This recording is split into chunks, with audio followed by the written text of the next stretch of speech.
Hello everyone, welcome to another episode of our Matriline podcast, aka Pod, where we talk all things girlhood, womanhood, and the journey in between. So today we are shooting from a new location. We'd like to thank our sponsors for this video. Shout out to Hayatti, Achom. Cheers to Hayatti. Cheers to Hayatti. Thank you for sponsoring this video, and this is why we have a different setup.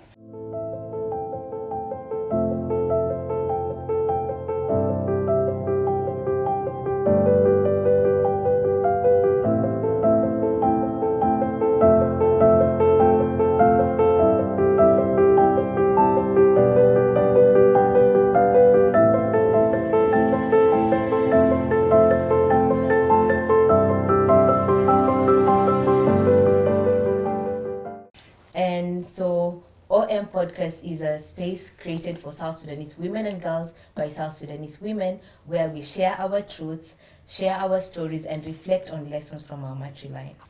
Growing up in South Sudan or diaspora or in East Africa, like how they say it, we didn't have such spaces where you could just log into the computer and listen to somebody speaking. Yeah. A big sister or an aunt or just somebody trying to guide you in life. Yes. So this Pod is the answer to that. Here we're going to talk about everything and anything that affects the woman and the girl child.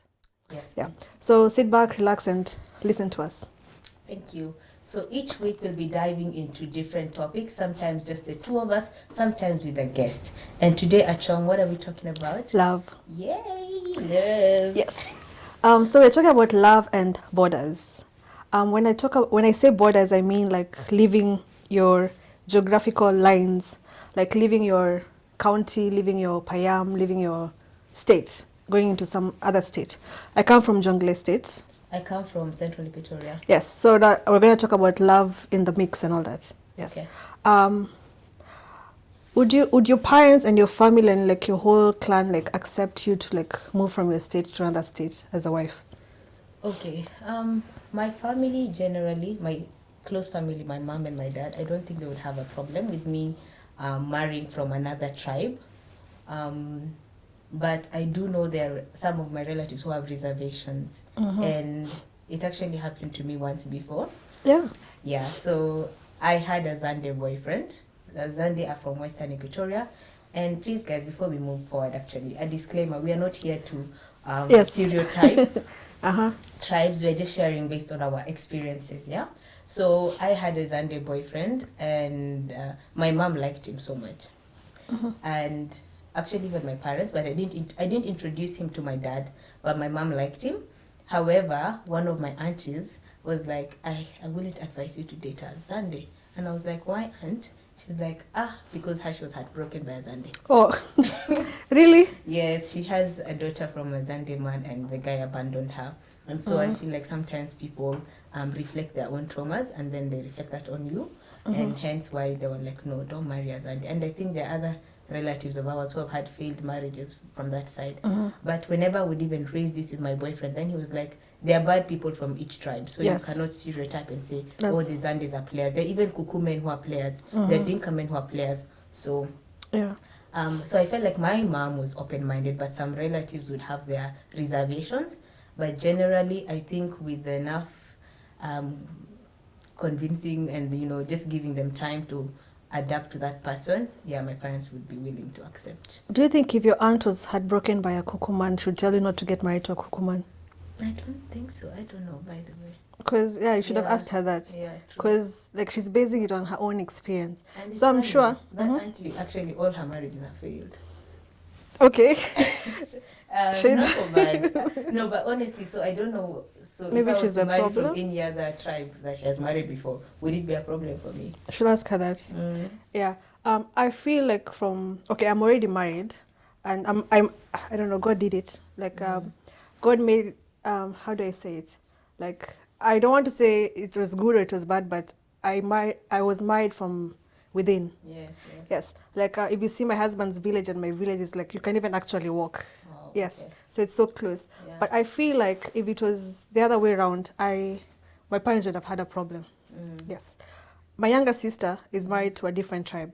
Mm-hmm. Actually, she's married from your state. She Bari. crossed, she crossed the river. And it was actually a very bittersweet experience in our family. Because first of all, it was like she's married like an Equatorian. It was a big deal. And then like news and like all through everybody, even people in Uganda, people WAP, everybody was like. Wait, let me ask. Is she the first person from your family that is married outside your community? When you say family, what do you... clan? When we say clan, no, clan we're like almost 200. But I mean your first generation and second generation relatives from your matriline. Okay. Yeah. Okay, for my father and my grandfather, she's the first. Okay. But what makes her also her case unique is she's a girl. My cousins, my male cousins have married from other tribes, and that's okay. For us, it's okay. Yeah, like, because in our culture, the girl goes to another yes. community, so she's no longer Dinka. Yes, Now she belongs yes, to yes, another yes. community. So that's a bit different for us. Okay. For my bigger, like greater, they like saying greater Equatoria, greater Upper Nile. So our greater clan, I have cousins who've been married Nuer and other Ninis, but my immediate, she's like the first person. Oh, okay. Yes, and I don't even, okay, it's a stereotype. It's not a good one because we feel like it's ish okay to get married to a Nuer and a Shiluk. Or a Dinka Bargazal. But maybe you guys don't know, like, we are very distinctive Dinkas. Even within our state, kuna states zingine that like don't get married to these people. And we're one. Yeah. So I feel like it's closer for them to do that. Like it's better for them to get married to those 3 tribes I've mentioned than going to Equatoria. Yeah. So like I felt like she really at least skipped very far. Okay. Yes. So the experience was not good at first. Even my own mother, at first she was like, until she got to know like the guy and the family and all these things, and akaona like it's actually a good family and they're serious, and you know love doesn't have a language. You can't say that love is Dinka or love. Yes. No. Yes. And also love doesn't ask like why are you loving me, like you just unapenda too, and you can't control yourself. Yes. So it was a bit hard, and we tried like kulikuwa na hiyo backlash nini, but today they've been married now. Their son just turned 1 last month, and my uncles and aunties, I think they're happy. They're okay. Yes. Bado kuna wale watu the haters wako like no, but it's okay. Haters. Yes. Yeah. Actually, from my family side, my mom's side, we have cousins who are married to Dinkas. Actually, I have a cousin in Bor married to a Dinka. Yeah, I think she can speak even fluent Dinka now. Have you ever asked her if she knows me? No. Actually, I've not even met her. My mom's side is quite, you know how South Sudanese families can be. So we have a lot of intermarriages.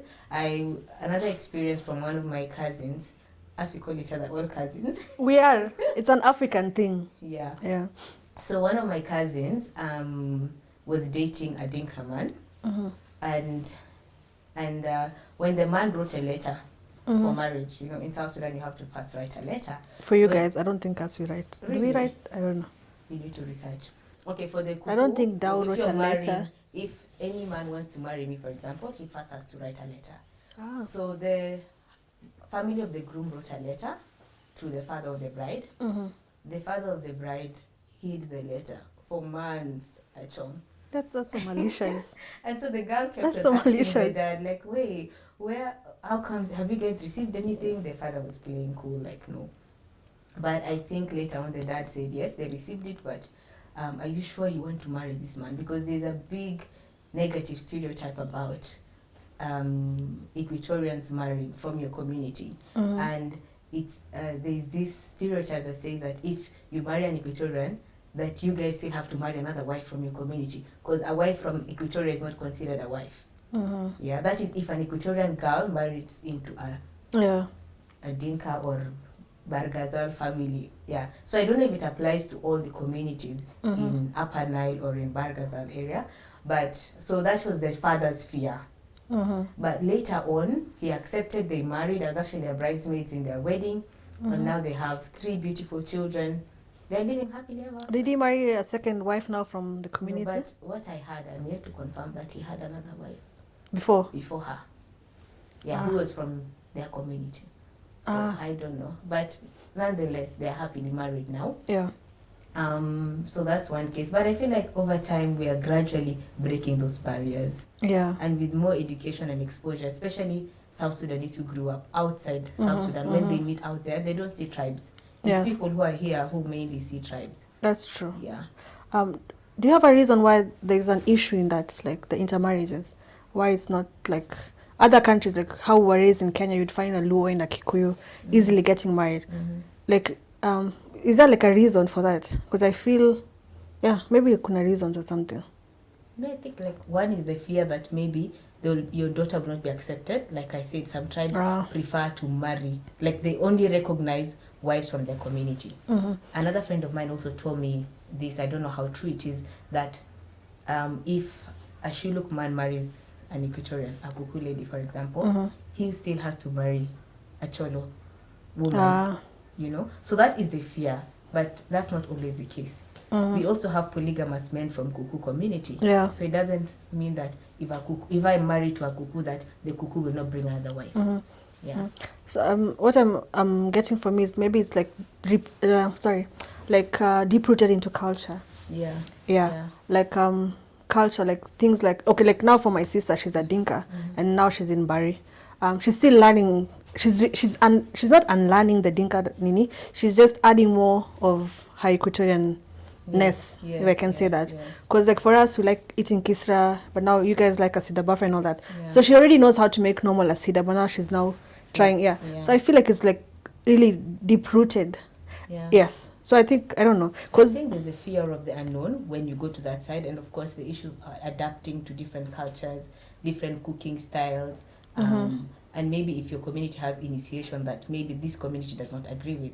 You know, there are certain cultures in other communities that might not be acceptable in certain communities. Certain practices, let's say maybe your community does FGM, or in your community there's a myth that there's, you know, discretion, or, you know, there's so many negative myths. But all of these things are also practices of the past, which are changing over time. Yeah. You know, funny thing, like in my community, they prefer marrying Equatorian ladies. No. Than, really? yes. Because apparently you guys are hardworking. We are. Even us, we're hardworking. What do you mean? When you're married, I hear you have to rest. You rest like for It's not called rest. It's not called rest. It's not rest. It's just like you're a guest. That's nice. That's one thing I admire by the way from your culture. I'm a guest. When you're married into an Equatorian home, you have to prove yourself. I know. I've seen my sister doing it. She's still doing it. For us, it's not rest. It's just that when you come to my house, I can't just expect you to start cooking, washing dishes. So it's more like tunako welcome. Come, learn our ways. We give you ample time to learn our ways, know who is who, even pole pole. And also, we don't want to stress you. We want you to be happy, to be arusa. So that also like, yes. You come, you get your baby. So maybe you're the first, second kid now, no, you can now be doing the other things. So it's more of welcoming gesture. Yes, but also kuna kitu ingine like how your stereotypes, how I was just saying how they say Equatorians are hardworking. Kuna vitu zingine they'll be like Dinkas are like we have anger issues ama nini. So sometimes watu wanakata like no, we can't marry from this tribe because of your anger. Another thing, can I say another thing, please? Do not hold it against me, please.